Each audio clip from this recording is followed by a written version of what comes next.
এবারে ঈদ যাত্রা এখনো পর্যন্ত ভালোই মনে হচ্ছে। এখন বাসায় পৌঁছানো পর্যন্ত আশা করি ভালোই হবে ইনশাল্লাহ।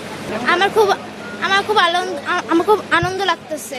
আমি গতবার যখন আসছিলাম এত পরিমাণ ভিড় ছিল যে আমি আমার বাবু নিয়ে ঢুকতেই পারতেছিলাম না, কিন্তু এবার সিস্টেমটা এত সুন্দর করছে যে আল্লাহর আমি খুব ভালোভাবে আসছি, খুব ভালো লাগলো। এই জন্য কর্তৃপক্ষকে থ্যাংক ইউ। পাটগ্রামে যাচ্ছি, লালমনিরহাট পাটগ্রাম থানা। না, এবারকার পরিবেশটা অনেক ভালো এবং ওইভাবে যে জ্যাম জট ছিল ওই জ্যামও নাই, আলহামদুলিল্লাহ ভালো। এবং সঠিক সময় ট্রেন আসছে। এর আগে গিয়েছিলাম তখন একটু লেট হয়েছিল, এবার ঠিক সময়ে যাচ্ছে। আপাতত তো ভালো দেখছি, এখন পরবর্তীতে কি হয় সেটা বলা যাবে। এই মুহূর্তে ভালো। এবারে ঈদ যাত্রা এখনো পর্যন্ত ভালোই মনে হচ্ছে। এখন বাসায় পৌঁছানো পর্যন্ত আশা করি ভালোই হবে ইনশাল্লাহ। আমার খুব আনন্দ লাগতেছে। আমি বগুড়াতে যাচ্ছি সবার সাথে মিলে ঈদ করতে যাচ্ছি।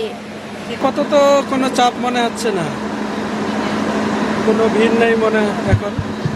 এখনো কোনো ভিড় দেখতে পাচ্ছি না। আসলে আমি যাচ্ছি লালমনিরহাট, আসলে দীর্ঘদিন পর বাড়ি যাচ্ছে, অনেক ভালো লাগতেছে। আমি লালমনিরহাট ঈদ করতে যাচ্ছি সবার সাথে। আমরা দাদুমণি, আয়ান, তারপরে হচ্ছে এসা, ইলি, এইটাই আছে। আমি গতবার যখন আসছিলাম এত পরিমাণ ভিড় ছিল যে আমি আমার বাবু নিয়ে ঢুকতেই পারতেছিলাম না, কিন্তু এবার সিস্টেমটা এত সুন্দর করছে যে আল্লাহর আমি খুব ভালোভাবে আসছি, খুব ভালো লাগলো। এই জন্য কর্তৃপক্ষকে থ্যাংক ইউ।